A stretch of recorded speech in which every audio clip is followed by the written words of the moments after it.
Welcome back, guys. Today I have a special video for you guys. I linked up with Ameer, okay?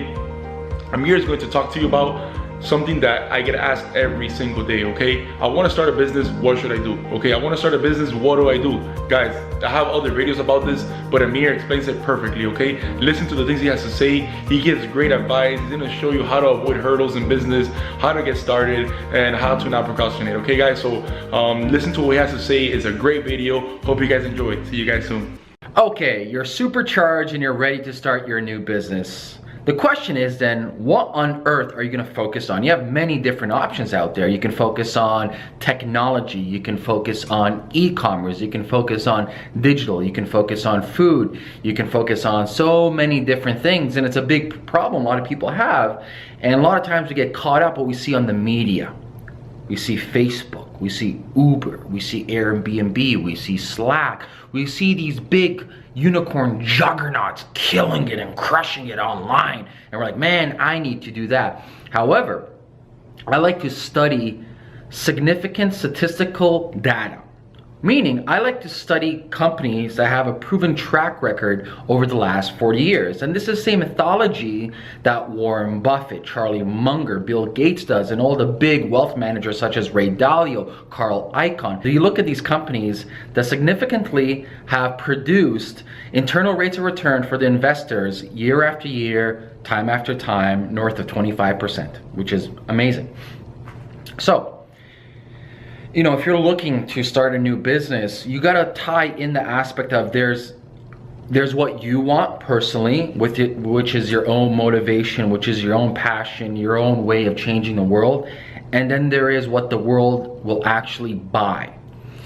And a great way that you can cross over that is doing a Venn diagram where you're gonna put your ambitions, your aspirations, what you wanna do in one bubble or one circle. The second circle is you're gonna put human psychology in there. So I love to look at Maslow's hierarchy. So the businesses that I like to focus on is shelter. People always need shelter. People need clothing. People need security. People need food. Regardless of if it's 2016 right now or if it's 2050. People always need those. So if you're looking at triangle, Maslow hierarchy of needs, if your business hits the bottom foundation, yeah, it's a lower barrier to entry. However, if you stick long enough in it, if you have a proven product, and if your marketing is better and your branding is better, that has a long-term effect, long-lasting returns on that business. And that's why if you look at Warren Buffett, you know, love him or hate him, there's a reason why he invested in Coca-Cola. It's the most powerful brand in the world. It's a drink, it's a, it's a food technically. It's highly addictive, high fructose corn syrup. It's a no-brainer. I think it's a brilliant move on his end for returning his fiduciary responsibilities for Berkshire Hathaway to return his investors' money. Also, if you look at his other types of investment strategy, he invests in insurance. He bought Geico, and I believe Geico owns more than 200 or 400 subsidiary insurance companies below Geico. We always need insurance, regardless of what's happening with technology, what's happening with geopolitics. People need to be covered. Life insurance, car insurance, health insurance, body insurance. Celebrities have their butts, their boobs, private parts, all insured, just if something happens, because it is an asset. They make money off of that. So if you're looking at that Venn diagram, once again, put your passions and what you want to change in one circle. The second circle is Maslow hierarchy of needs, so put that in. And finally, the third circle is the what if circle. So look at what's happening right now. And what if this rule changed in the government? What if I started selling my product in Singapore instead of United States?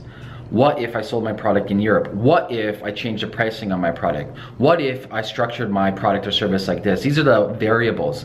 The whole idea is with that Venn diagram, so there's 3 different circles, is you want to see what overlaps in the middle. And that's usually the sweet spot. It's great, going back to the original part, it's great that you have ambitions to go out there and create amazing technologies, go out there and really transform the world. However, let's be realistic over here. There's a reason why certain companies last a long time. I mentioned Coca-Cola. Let's talk about Costco. Let's talk about certain real estate companies. what's a real big behemoth right now? I think Coca-Cola is one of them. It's been around since 1890, I believe, so it's been a while. And you know, even everything that I do going forward is focusing on the Maslow hierarchy of needs: food, shelter. For me personally, my big play in the future, which will be cybersecurity. And you know, time and time again, you hear it every single day. For example, I believe last I checked, there is more than 10.5 million hacks per day online. 10.5 million hacks. Security is a big one. Security on your phone.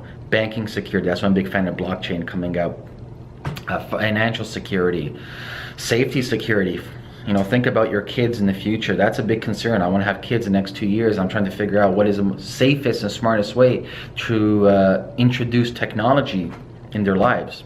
So look at your business, what you're doing right now, and ask yourself, does it land in any of these Maslow hierarchy of needs? If it's some kind of obscure technology that does random things, I don't think so it's going to last that long. And at the end of the day, there's a couple of reasons why you're in business. First of all, you have a passion to transform the world, you have a knowledge, and you're a little bit crazy because you got to be a little bit insane to start a startup. Second of all, obviously you need a financial return. I would say, you know, most successful startups up there, the ones that really get the momentum, is they got funding. You know, I'm sorry, these days you need funding. There's no, you know, create a business out of thin air. If you're talking about a real business, and there are a few exceptions, obviously. For every rule, there are a few exceptions. However, if you're looking to really start a big business, let's say, you know, 10 million plus, which isn't really that big, but still 10 million plus is great. You need funding, you need to pay, you know, payroll, you need employees, you need cash to burn, you need to figure out what's working. So for that, you need the moolah, right? And to get funding, these investors are not stupid. They look at your product, they look at the global landscape, they look at your team, they look at, historically speaking, were there and are there currently companies and brands selling something similar to what you want to do? If the answer is no, for the most part, 99.99% of the time, they will not invest in you. So do yourself a favor, look over what you're doing currently and ask yourself, does it land in the Maslow hierarchy of needs? If the answer is no, maybe it's time for you to pivot. Not cancel, but pivot.